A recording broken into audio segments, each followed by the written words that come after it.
ಮತ್ತೆ ರಜನಿ ತುಂಬಾ ದಿನಗಳಿಂದ ಡೀಪ್ ಆಗಿ ಲವ್ ಮಾಡ್ತಿರ್ತಾರೆ. ಒಬ್ಬರನ್ನೊಬ್ಬರು ತುಂಬಾ ಇಷ್ಟಪಡ್ತಿರ್ತಾರೆ. ಯಾರ ಜೊತೆಗೂ ಒಬ್ಬರನ್ನೊಬ್ಬರು ಬಿಟ್ಕೊಳ್ದಿರೋ ತರ ಲವ್ಲಿ ಕಪಲ್ಸ್ ಇವರಾಗಿರ್ತಾರೆ. ಸುಂದರ್ ಒಬ್ಬ ಸಾಧಾರಣ ವ್ಯಕ್ತಿ ಆಗಿರ್ತಾನೆ. ಅವನು ಸಿಂಪ್ಲಿಸಿಟಿಯಲ್ಲಿ ಬದುಕ್ತಿರ್ತಾನೆ. ಅವನು ಟೈಲರ್ ಆಗಿರ್ತಾನೆ. ರಜನಿ ಎಲ್ಲ ಗೊತ್ತಿದ್ದು ಕೂಡ 3 ವರ್ಷದಿಂದ ಅವರಿಬ್ರು ಲವ್ ಮಾಡ್ತಿರ್ತಾರೆ. ಗೊತ್ತಿದ್ರೂ ಸಹ ಲವ್ ಮಾಡ್ತಿರ್ತಾರೆ. ಆದರೆ ಇತ್ತೀಚೆಗೆ ರಜನಿ ಬೇರೆಯವ್ರ ಲೈಫ್ ಸ್ಟೈಲ್ನ ನೋಡಿ ತಾನು ಹೀಗಿರಬೇಕಾಗಿತ್ತು, ನಾನು ಹಾಗೆ ಬೇಕಾಗಿತ್ತು, ನಂದು ರಿಚ್ ಹುಡುಗನ ಲವ್ ಮಾಡಬೇಕಾಗಿತ್ತು ಅನ್ನೋ ಭಾವನೆ ಅವಳಲ್ಲಿ ಬರುತ್ತೆ. ಸುಂದರ್, ನಿಮ್ಮದು ಇವತ್ತು ಡ್ಯೂಟಿ ಇಲ್ವಾ? ಹಾಂ ರಜನಿ, ಇವತ್ತು ಡ್ಯೂಟಿ ಇದೆ. ಬಟ್ ನಿನಗೋಸ್ಕರ ನಾನು ಬಿಡುವು ಮಾಡಿಕೊಂಡು ನೀನು ಹೇಳಿದ್ದಿಲ್ಲ ಎಲ್ಲಾದರೂ ಹೊರಗಡೆ ತಿನ್ನೋಕೆ ಹೋಗೋಣ ಅಂತ. ಅದಕ್ಕೆ ಇವತ್ತು ನಿನಗೋಸ್ಕರ ಬಿಡುವು ಮಾಡಿಕೊಂಡು ಬಂದಿದ್ದೀನಿ. ಓ ಹೌದಾ, ಇಟ್ಸ್ ಸ್ವೀಟ್. ಹಾಂ, ನೈಸ್, ಥ್ಯಾಂಕ್ ಯು. ಆ್ಯಂಡ್ ನಿಮ್ಗೆ ಇನ್ನೊಂದು ವಿಷಯ ಹೇಳಬೇಕು ನಾನು. ಇವಾಗಿನ ಟ್ರೆಂಡ್ ಥರ ನೀವಿಲ್ಲ, ನೀವು ಓಲ್ಡ್ ಮಾಡೆಲ್ ಥರ ಇದ್ದೀರ. ನೀವು ಸ್ವಲ್ಪ ಈ ಜುಬ್ಬ ಪೈಜಾಮ ಎಲ್ಲ ಹಾಕ್ಕೊಳ್ಳೋದು ಬಿಟ್ಟು ಚೆನ್ನಾಗಿ jeans pant, T shirt, shirts, jackets ಈ ಥರ ವೇರ್ ಮಾಡಿ. ನನಗೂ ನೋಡೋಕೆ ಇಷ್ಟ ಆಗುತ್ತೆ ಅಲ್ವಾ? ರಜನಿ, ನೀನು ಯಾಕೆ ಹೀಗಂತಿದ್ದೀಯಾ? ನೀನೇ ತಾನೇ ಮೊದಲು ನಾನು ಹೀಗಿರೋದು ನೋಡಿ ನೀನು ಇಷ್ಟಪಟ್ಟಿದ್ದು. ಇವಾಗ ನಾನು ಚೇಂಜ್ ಆದರೆ ನಿನಗೆ ಇಷ್ಟ ಆಗುತ್ತಾ? ಹಾಂ, ಇಷ್ಟ ಆಗುತ್ತೆ. ಅದರಲ್ಲೇನಿದೆ. ನಾವು ಟ್ರೆಂಡ್ ಹೆಂಗೆ ಚೇಂಜ್ ಆಗುತ್ತೋ ನಾವು ಹಂಗೆ ಚೇಂಜ್ ಆಗಬೇಕು ರೀ. ಓ ಸಾರಿ ಡಿಯರ್, ನನಗೆ ಆ ಥರ ಎಲ್ಲ ಇರೋಕ್ಕೆ ಇಷ್ಟ ಇಲ್ಲ. ನನಗೆ ಇದೇ ಸೂಟಬಲ್ ಅನಿಸುತ್ತೆ. ಸೊ ನಾನು ಇದೇ ಥರ ಇರ್ತೀನಿ, ಆಯಿತಾ? ಸುಂದರ್ ಹಾಗಂದ ತಕ್ಷಣ ರಜನಿಗೆ ತುಂಬ ಬೇಜಾರಾಗಕ್ಕೆ ಸ್ಟಾರ್ಟ್ ಆಗುತ್ತೆ. ರಜನಿ ಬೇಜಾರಾಗ್ತಾಳಲ್ಲ ಅನ್ನೋ ಒಂದೇ ಒಂದು ಕಾರಣಕ್ಕೆ ಸುಂದರ್ ತನ್ನ ಡ್ರೆಸ್ಸಿಂಗ್ ಸೆನ್ಸ್ನ ಚೇಂಜ್ ಮಾಡ್ಕೊಳ್ಳೋಕೆ ಒಪ್ಕೋತಾನೆ. ಓ ಡಿಯರ್, ನೀನು ಈ ಥರ ಸಪ್ಪೆ ಮೊರೆ ಹಾಕ್ಕೊಂಡು ನಿನ್ನ ಫೇಸ್ನ ನಂಗೆ ನಿಜವಾಗ್ಲೂ ನೋಡೋಕ್ಕಾಗೋದಿಲ್ಲ. ಸರಿ ಬಿಡು, ನೀನು ಹೆಂಗೆ ಹೇಳ್ತೀಯೋ ಹಂಗೆ ಇರ್ತೀನಿ, ಆಯಿತಾ? ನನಗೆ ನೀನು ಮುಖ್ಯ. Thank you so much. I love you Sundar. Okay, I love you too. ನೀನು ಇಷ್ಟು ಖುಷಿಯಾಗಿದೆಯಲ್ಲ, ನನಗಷ್ಟೇ ಸಾಕಮ್ಮ. ಸುಂದರ್ ರಜನಿ ಮೇಲೆ ಅಗಾಧವಾದ ಪ್ರೀತಿಯನ್ನು ಇಟ್ಕೊಂಡಿರ್ತಾನೆ. ಅವನಿಗೆ ಅವಳಂದ್ರೆ ಪ್ರಪಂಚ. ಯಾಕಂದರೆ ಸುಂದರ್ಗೆ ತಂದೆ, ತಾಯಿ, ಅಕ್ಕ, ತಂಗಿ ಯಾರೂ ಇರೋದಿಲ್ಲ. ಅವನೊಬ್ಬ ಅನಾಥ ಆಗಿರ್ತಾನೆ. ಅವನು ತನ್ನ ಹೊಟ್ಟೆ ಪಡನ ಹೇಗೋ ನಡೆಸ್ತಾ ಇರ್ತಾನೆ. ಆದರೆ ರಜನಿ ಅವನು ಒಳ್ಳೆತನಕ್ಕೆ ಅವನನ್ನು ಒಪ್ಕೊಂಡು ಲವ್ ಮಾಡಿರ್ತಾಳೆ. ಆದರೆ ಇತ್ತೀಚೆಗೆ ಅವಳ ಭಾವನೆಗಳು ಯಾಕೆ ಬದಲಾಗುತ್ತೆ ಅಂತ ನೋಡೋಣ ಬನ್ನಿ. ಸರಿ, ಬನ್ನಿ, ಹೊತ್ತಾಗುತ್ತೆ, ಹೋಗೋಣ. ಸರಿ ಡಿಯರ್, ನಿಮ್ಮ ಮನೆ ಬಂತು, ನೀನು ಹೋಗು. ನಾನು ನನಗೆ ಸ್ವಲ್ಪ ಕೆಲಸ ಇದೆ, ಹೋಗ್ತೀನಿ, ಆಯಿತಾ? Bye. Okay Sundar, take care. Sundar ರಜನಿನ ಮನೆ ಹತ್ರ ನಿಲ್ಲಿಸಿ ಅವನು ಅಲ್ಲಿಂದ ಹೊರಟೋಗ್ತಾನೆ. ಆಮೇಲೆ ಅವಳಿಗೆ ತಲೆಯಲ್ಲಿ ಒಂದು ಯೋಚನೆ ಬರುತ್ತೆ. ನಾವಿಬ್ರು ಬೈ ವಾಕ್ ನಡ್ಕೊಂಡು ಬಂದ್ವಿ, ನಮ್ಮ ಹತ್ರ ಒಂದು ಬೈಕೋ ಕಾರು ಇದ್ದರೆ ಚೆನ್ನಾಗಿರ್ತಿತ್ತು ಅಂತ ಅವಳ ತಲೆಯಲ್ಲಿ ಬರುತ್ತೆ. ಏನೇ ರಜನಿ, ಈ ಕಡೆ ಹೋಗ್ತಾ ಇದೆಯಾ? ಹಾಂ, ಏನಿಲ್ಲ, ಅದು ನನ್ನ ಬಾಯ್ ಫ್ರೆಂಡ್ ಈಗ ನನ್ನ ನಿಲ್ಲಿಸಿ ಹೋದ್ರು. ಇಲ್ಲಿಂದ ನನ್ನ ಮನೆಯಿಂದ ದೂರ ಇಲ್ವಲ್ಲ, ಹೋಗ್ತಾ ಇದ್ದೆ ಅಷ್ಟೇ. ಓ ಹೌದಾ, ಈಗ ಬೈ ವಾಕ್ ಬಂದ ಅಥವಾ ಇನ್ನು 2 ವೀಲರ್ ಇದೆಯಾ? ರಜನಿ ಫ್ರೆಂಡ್ ಆಶಾ ಅವಳನ್ನ ಹೀಗೆ ಕೇಳಿದ ತಕ್ಷಣ ರಜನಿಗೆ ಸಿಕ್ಕಾಪಟ್ಟೆ ಮುಜುಗರ ಅನಿಸ್ಬಿಡುತ್ತೆ. ಏನು ಹೇಳಬೇಕು ಅಂತಾನೆ ಗೊತ್ತಾಗೋದಿಲ್ಲ. ಅವಳು ತಡವರ್ಸ್ತಾ 2 ವೀಲರ್ ಅಂತ ಅಂದ್ಬಿಡ್ತಾಳೆ. ಹಾಂ, 2 ವೀಲರಲ್ಲಿ ಬಂದೆ. ಅಲ್ಲ ಕಣೆ, ನಿಮ್ಮ ಬಾಯ್ ಫ್ರೆಂಡ್ 2 ವೀಲರ್ ಬೈಕ್ ಇರಲಿಲ್ಲ ಅಲ್ವಾ? ಏನು ಹೊಸ ತಗೊಂಡ್ರಾ? ಮತ್ತೆ ಪಾರ್ಟಿನೇ ಕೊಡಲಿಲ್ಲ? ಹಾಂ, ಕೊಡಿಸ್ತೀನಿ. ಸರಿ ಕಣೆ, ನನ್ನ ಬಾಯ್ ಫ್ರೆಂಡ್ ಬರ್ತಿದ್ದಾರೆ. ಅವ್ರದ್ದು ಕಾರ್ ತಗೊಂಡಿದ್ದಾರೆ, ಹೊಸ ಕಾರು. ಅದನ್ನ ಪೂಜೆ ಮಾಡಿಸ್ಕೊಂಡು ಬರೋಕ್ಕೆ ನಾವು ದೇವಸ್ಥಾನಕ್ಕೆ ಹೋಗ್ತಾ ಇದೀವಿ. ನಿಮಗೆ ಟೈಮ್ ಆಗುತ್ತೆ, ಅವ್ರು ಬರ್ತೀನಿ ಅಂತಿದ್ದಾರೆ ಇಲ್ಲೇ ನೆಕ್ಸ್ಟ್ ಬೀದಿಯಲ್ಲಿ. ಓಕೆ ಕಣೆ, ಬಾಯ್. ಸರಿ, ಬಾಯ್. ರಜನಿ ಫ್ರೆಂಡ್ ಆಶಾ ಹಿಂಗೆ ಹೇಳ್ಬಿಟ್ಟು ಹೊರಟೋಗ್ತಾಳೆ.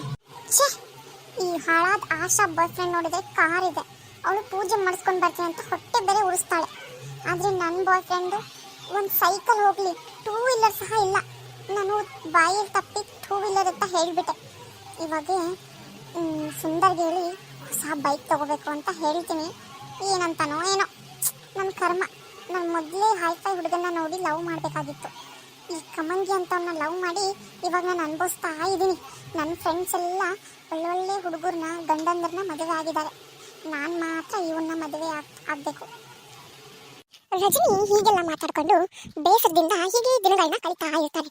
ಆದರೆ ಪ್ರತಿದಿನ ಅವಳಿಗೆ ಏನೋ ಒಂದು ಗಿಲ್ಟ್ ಕಾಡಕ್ಕೆ ಸ್ಟಾರ್ಟ್ ಆಗುತ್ತೆ. ನಾನು ಯಾಕೆ ಇವನ್ನ ಲವ್ ಮಾಡಿದೆ ಅನ್ನೋ ಗಿಲ್ಟ್ ಅವಳಿಗೆ ಕಾಡಕ್ಕೆ ಸ್ಟಾರ್ಟ್ ಆಗುತ್ತೆ. ಅಷ್ಟರಲ್ಲಿ ಅವಳಿಗೆ ಒಬ್ಬ ಪ್ರೇಮ್ ಅನ್ನೋ ಹುಡುಗ ಪರಿಚಯ ಆಗ್ತಾನೆ. ರಜನಿ ಬೇಜಾರು ಮಾಡಿಕೊಂಡು ಒಂದು ಕೆಫೆನಲ್ಲಿ ಟೀ ಕುಡಿತಾ ಕೂತಿರ್ತಾಳೆ. ಅಲ್ಲಿಗೆ ಪ್ರೇಮ್ ಬರ್ತಾನೆ. Hi madam, if you don't mind can I sit here? ಹಾಂ ಶೋರ್, ಕೂತ್ಕೊಳ್ಳಿ. ಇಫ್ ಯು ಡೋಂಟ್ ಮೈಂಡ್, ನಿಮ್ಮ ನೇಮ್ ಏನು? ಹಾಂ, ನನ್ನ ನೇಮ್ ರಜನಿ ಅಂತ. ನಿಮ್ಮ ಹೆಸರು? ನನ್ನ ಹೆಸರು ಪ್ರೇಮ್. ಓ ಓಕೆ. ನೀವೇನು ಜಾಬ್ ಮಾಡೋದಾ ಅಥವಾ ಮನೇಲಿರ್ತೀರಾ? ಹಾಂ, ಏನಿಲ್ಲ, ಸದ್ಯಕ್ಕೆ ನಾನು ಇವಾಗ ಮನೇಲೇ ಇರ್ತೀನಿ. ಕಾಲೇಜೆಲ್ಲ ಮುಗೀತು ಅಲ್ವಾ, ನಾನಿನ್ನೂ ಜಾಬ್ ಅಪ್ಲಿಕೇಶನ್ ಹಾಕಿಲ್ಲ. ಓ ಓಕೆ, ನೈಸ್. ನಾನು ಇಂಜಿನಿಯರಿಂಗ್ ಮಾಡ್ಕೊಂಡಿದ್ದೀನಿ. ನನಗೆ ಜಾಬ್ ಸಿಕ್ಕು ಇವಾಗ 1.5 ಇಯರ್ ಆಯಿತು. ಓಕೆ ಸರಿ. Okay, take care. ನಾನು ಟೀ ಕುಡ್ದೆ, ನಾನು ಹೋಗ್ಬಿಟ್ಟು ಬರ್ತೀನಿ. ಬಾಯ್. ಸರಿ ಬಾಯ್. ರಜನಿ ಮತ್ತು ಪ್ರೇಮ್ ಇಬ್ರು ಮಾತಾಡ್ಕೊತಾ ಇರ್ತಾರೆ. ಮಾತಾಡ್ಕೊಂಡಾದ್ಮೇಲೆ ರಜನಿ ಮನ್ಸಲ್ಲಿ ಏನೋ ಒಂಥರ ಅವ್ರ ಮೇಲೆ ಕ್ರಶ್ ಆಗುತ್ತೆ. ಇವನು ಇಂಜಿನಿಯರಿಂಗ್ ಮಾಡ್ಕೊಂಡಿದ್ದಾನೆ, ಇಷ್ಟು ಚೆನ್ನಾಗಿ ಹ್ಯಾಂಡ್ಸಮ್ ಆಗಿದ್ದಾನೆ, ಸ್ಟೈಲಿಶ್ ಆಗಿದ್ದಾನೆ, ಆದರೆ ಸುಂದರ್ ಮಾತ್ರ ಒಂಥರ ಇದ್ದಾನೆ ಅನ್ನೋ ಫೀಲಿಂಗ್ ಅವಳಲ್ಲಿ ಬರುತ್ತೆ. ಅವರಿಬ್ಬರು ಕನ್ವರ್ಸೇಷನ್ ಅಲ್ಲಿಗೆ ಮುಗಿದು ಹೋಗುತ್ತೆ. ಇತ್ತೀಚೆಗೆ ರಜನಿ ಸುಂದರ್ನ ಅವಾಯ್ಡ್ ಮಾಡೋಕ್ಕೆ ಸ್ಟಾರ್ಟ್ ಮಾಡ್ತಾಳೆ. ಕೆಲವು ದಿನಗಳ ನಂತರ ಪ್ರೇಮ್ಗೆ ಮತ್ತೆ ರಜನಿ ಭೇಟಿಯಾಗ್ತಾಳೆ. ಹಾಯ್ ಸರ್, ಹೇಗಿದ್ದೀರಾ? ಹಾಂ ಪ್ರೇಮ್, ನಾನು ಚೆನ್ನಾಗಿದ್ದೀನಿ. ನೀನು ಹೇಗಿದೆಯಾ? ಹೌದು, ಏನು ಮಾಡ್ಕೊಂಡಿದ್ದೀಯ ಇವಾಗ ನೀನು? ಸರ್, ನಾನು ಇಂಜಿನಿಯರಿಂಗ್ ಮುಗಿಸಿದ್ದೀನಿ. ಇವಾಗ ಇಂಜಿನಿಯರ್ ಪೋಸ್ಟ್ ಸಿಕ್ಕಿದೆ, ಒಳ್ಳೆ ಜಾಬ್ ಸಿಕ್ಕಿದೆ, ಒಳ್ಳೆ ಸ್ಯಾಲ್ರಿ ಕೂಡ ಇದೆ. ಓಕೆ ಅಪ್ಪ, ಸರಿ. ನನಗೆ ಸ್ವಲ್ಪ ಕೆಲಸ ಇದೆ, ಹೋಗಿ ಬರ್ತೀನಿ. ಪ್ರೇಮ್ ಅವ್ರ ಕಾಲೇಜಿಗೆ ಏನೋ ಒಂದು ಕಾರಣಕ್ಕಾಗಿ ಬಂದಿರ್ತಾನೆ. ಅಲ್ಲಿ ಅವ್ರ ಲೆಕ್ಚರರ್ ಮಾತಾಡ್ಸ್ಕೊಂಡು ಹೋದ್ಮೇಲೆ ಅವತ್ತಿನ ದಿನಾನೇ ರಜನಿ ಕೂಡ ಅಲ್ಲೇ ಬಂದಿರ್ತಾಳೆ. ಹೇ, ನೀವೇನು ಈ ಕಡೆ ಇಲ್ಲಿ ಬಂದಿದ್ದೀರಾ? ನಾನು ನಿಮಗೆ ಅದೇ ಕೇಳಬೇಕು ಅಂದ್ಕೊಂಡಿದ್ದೆ. ಅಂದರೆ ನಾನು ಇದೇ ಕಾಲೇಜಲ್ಲಿ ಸ್ಟಡಿ ಮಾಡಿದ್ದು, ನಾನೊಂದು ಸರ್ಟಿಫಿಕೇಟ್ ಬೇಕಾಗಿತ್ತು, ಸೊ ಅದಕ್ಕೆ ನಾನು ಇಲ್ಲಿ ಬಂದಿದ್ದೆ. ನೀವೇನು ಇಲ್ಲಿ? ನಂದು ಮೊನ್ನೆ ತಾನೇ ಇದೇ ಕಾಲೇಜಲ್ಲಿ ಮುಗಿದಿದೆ, ಎಕ್ಸಾಮ್ಸ್ ಎಲ್ಲ ಮುಗಿತಲ್ವಾ, ರಿಸಲ್ಟ್ ನೋಡೋಗೋಣ ಅಂತ ಬಂದಿದ್ದೆ. ಓ ನೈಸ್. ನೋಡಿ, ಮತ್ತೆ ಮತ್ತೆ ನಾವು ಮೀಟ್ ಆಗ್ತಾ ಇದ್ದೀವಿ. ಹಾಂ, ನೀವೇನು ಅಂದ್ಕೊಳ್ಳಲ್ಲ ಅಂದರೆ ನಾನು ನಿಮಗೊಂದು ಮಾತು ಕೇಳಬಹುದಾ? ಏನು?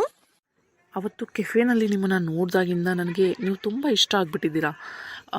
ನಿಮ್ಮ ಸಿಂಪ್ಲಿಸಿಟಿ, ನಿಮ್ಮ ನಡವಳಿಕೆ ನೋಡಿ ನನಗೆ ತುಂಬ ಲೈಕ್ ಆಗಿದ್ದೀರಾ.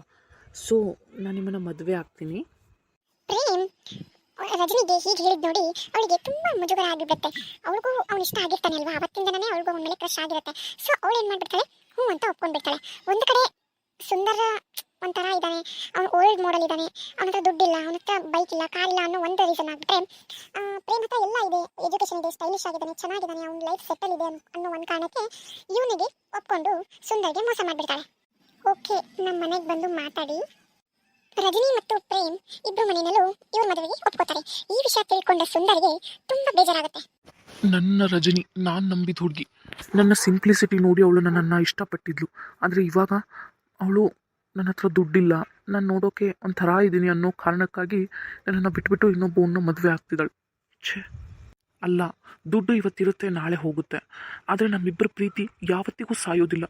ನಾನು ರಜನಿನ ಬಿಟ್ಟು ಒಂದು ಕ್ಷಣ ಕೂಡ ಬದುಕಿರೋಕೆ ನನಗೆ ಇಷ್ಟ ಇಲ್ಲ. ದೇವರೇ, ನನ್ನನ್ನು ಕರ್ಕೊಂಡು ಬಿಡಪ್ಪ. ನನಗೆ ಹಿಂದೆ ಮುಂದೆ ಯಾರೂ ಇಲ್ಲ, ರಜನಿನೇ ನನ್ನ ಪ್ರಪಂಚ ಅಂತ ನಾನು ಬದುಕಿದ್ದೆ. ಆದರೆ ಇವತ್ತು ಅವಳೇ ನನ್ನ ಜೊತೆಗಿಲ್ಲ ಅಂದರೆ ನನಗೆ ಯಾರಿಗೋಸ್ಕರ ಬದುಕಿರಬೇಕು?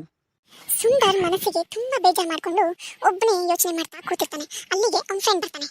ಹೇ ಸುಂದರ್, ಏನಾಯ್ತು? ಇಲ್ಲಿ ಯಾಕೆ ಕೂತಿದೀಯ ಇಷ್ಟೊತ್ತಲ್ಲಿ? ಏನೂ ಇಲ್ಲ ಕಣೋ, ನಾನು ಪ್ರೀತಿಸಿದ ಹುಡುಗಿ ನನ್ನ ಜೊತೆಗಿಲ್ಲ. ನಮ್ಮ ಅಪ್ಪ ಅಮ್ಮನೂ ನನ್ನ ನಡು ನೀರಲ್ಲಿ ಬಿಟ್ಟು ಹೋದರು.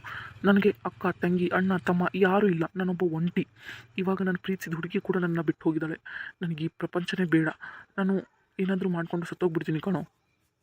ಹೇ, ನಿನ್ಗೇನಾದರೂ ಹುಚ್ಚು ಹಿಡ್ದಿದೆಯಾ? ಅವಳಿಲ್ಲ ಅಂದರೆ ಇನ್ನೊಬ್ಳು, ನೀನು ಯಾಕೂ ತಲೆ ಕೆಡಿಸ್ಕೋತೀಯಾ? ಈಗಿನ ಜಗತ್ತಲ್ಲಿ ಯಾರೂ ಟ್ರೂ ಲವ್ ಮಾಡಲ್ಲ ಕಣೋ. ಎಲ್ಲರೂ ಹಣ ದುಡ್ಡು ನೋಡಿನೇ ಬರ್ತಾರೆ. ಕೆಲವೊಬ್ಬರು ಇರ್ತಾರೆ ಟ್ರೂ ಲವ್ ಮಾಡೋರು, ಆದರೆ ಅವರು ರೇರ್. ನೀನೇನು ತಲೆ ಕೆಡಿಸ್ಕೋಬೇಡ, ನಿನ್ನ ಲೈಫ್ ನೀನು ನೋಡ್ಕೊ. ಅವಳು ಇನ್ನೊಬ್ಳಿಗೋಸ್ಕರ ನಿನ್ನ ಜೀವನ ನೀನು ಯಾಕೋ ಹಾಳು ಮಾಡ್ಕೋತೀಯಾ? ಬೇಡ, ನಾನು ರಜನಿನ ಎಷ್ಟು ಇಷ್ಟಪಡ್ತಿದ್ದೆ ಅಂತ ನಿನಗೆ ಗೊತ್ತು ಅಲ್ವಾ. ಆದರೆ ಇವತ್ತು ಅವಳು ಮೊದಲು ಅವಳು ನನ್ನ ಒಳ್ಳೆತನ ನೋಡಿ ನನ್ನನ್ನು ಇಷ್ಟಪಟ್ಟಿದ್ಲು. ಆದರೆ ಈಗೀಗ ನೀನು ಚೇಂಜ್ ಆಗು, ನೀನು ಹಂಗಿರು ಅಂತಿದ್ದಾಳೆ. ನೋಡು ಮಚ್ಚ, ಈಗ ಅವಳು ನಿನ್ನ ಹತ್ರ ದುಡ್ಡಿಲ್ಲ ಅಂತ ನಿನ್ನ ಬಿಟ್ಟು ಹೋಗಿದ್ದಾಳೆ ಅಲ್ವಾ. ಮುಂದೊಂದು ದಿನ ನೀನು ಒಳ್ಳೆ ಟೈಲರಿಂಗ್ ಮಾಡ್ತಾ ಒಂದು ಒಳ್ಳೆ ಕೆಲಸ ಮಾಡು, ಮತ್ತೆ ಅವಳು ನಿನ್ನ ಜೊತೆ ವಾಪಸ್ ಬಂದರೂ ಬರಬಹುದು. ಏನು ಬರ್ತಾಳೆ, ಅವಳು ಮದುವೆನೂ ಫಿಕ್ಸ್ ಆಗಿದೆ ಆಲ್ರೆಡಿ ಅವನ ಜೊತೆನೇ. ಇವಾಗ ಅವಳು ಸದ್ಯದಲ್ಲೇ ಮದುವೆನೂ ಇದೆ. ಹೋಗ್ಲಿ ಬಿಡು, ಅವಳಿಗಿಂತ ಒಳ್ಳೆ ಹುಡುಗಿ ಸಿಗ್ತಾಳೆ. ಅವಳಿಗೊಂದಿನ ಗೊತ್ತಾಗುತ್ತೆ, ನಾನು ಒಂದು ಒಳ್ಳೆ ಹುಡುಗನ ಮಿಸ್ ಮಾಡಿಕೊಂಡೆ ಅಂತ ಅವಳೇ ಸಫರ್ ಮಾಡ್ತಾಳೆ. ನೀನೇನು ತಲೆ ಕೆಡಿಸ್ಬೇಡ ಆಯಿತಾ? ಸರಿ ಕಣೋ. ಸುಂದರ್ ಫ್ರೆಂಡ್ ಅವನಿಗೆ ಎಲ್ಲ ತಿಳಿಸಿ ಹೇಳ್ತಾನೆ, ನೀನೇನು ತಲೆ ಕೆಡಿಸ್ಕೋಬೇಡ, ನೀನು ಚೆನ್ನಾಗಿರು ಅಂತ ಎಲ್ಲ ಹೇಳಿದ್ಮೇಲೆ ಸುಂದರ್ ಹ್ಞೂ ಅಂತ ಒಪ್ಕೊಂಡು ತನ್ನ ಮುಂದಿನ ಜೀವನವನ್ನು ಕಟ್ಕೊಳ್ಳೋಕೆ ಸ್ಟಾರ್ಟ್ ಮಾಡ್ತಾನೆ. ನೋಡಿ ಫ್ರೆಂಡ್ಸ್, ಏನೇನೋ ಆಗುತ್ತೆ ಅಂತ, ಲವ್ ಫೇಲ್ಯೂರ್ ಆಗುತ್ತೆ ಅಂತ ನಾವು ನಮ್ಮ ಜೀವನ ಕಳ್ಕೊಂಡ್ರೆ ಮುಂದೆ ತುಂಬ ಕಷ್ಟ ಆಗುತ್ತೆ. ಈ ಜೀವನ ತುಂಬ ದುಬಾರಿ, ಯಾರು ಕೊಡೋಕ್ಕಾಗೋದಿಲ್ಲ. ದೇವರು ಈ ಜೀವನನ ಒಂದೇ ಸತಿ ಕೊಡ್ತಾನೆ, ಪದೇ ಪದೇ ಇರೋದಿಲ್ಲ. ನಮ್ಮ ಜೀವನನ ನಾವು ಇನ್ನೊಬ್ಬರಿಗೋಸ್ಕರ ಸ್ಪಾಯ್ಲ್ ಮಾಡ್ಕೋಬಾರ್ದು. ಕಾಲ ಹೇಗೆ ಬರುತ್ತೋ ಹಾಗೆ ನಾವು ನಡ್ಕೊಂಡು ಹೋಗಬೇಕು. ನೋಡಿದ್ರಲ್ಲ ಫ್ರೆಂಡ್ಸ್, ಇವತ್ತಿನ ಈ ವಿಡಿಯೋ ನಿಮಗೆ ಸ್ವಲ್ಪನಾದರೂ ಇಷ್ಟ ಆಗಿದ್ರೆ ದಯವಿಟ್ಟು ನಮ್ಮ ಚಾನಲ್ನ ಸಬ್ಸ್ಕ್ರೈಬ್ ಮಾಡ್ಕೊಳ್ಳಿ, ವಿಡಿಯೋನ ಲೈಕ್ ಮಾಡಿ, ಶೇರ್ ಮಾಡಿ, ಹಾಗೆ ವಿಡಿಯೋ ಹೇಗೆ ಅನಿಸ್ತು ಅಂತ ಕಮೆಂಟ್ ಮಾಡಿ. Thank you.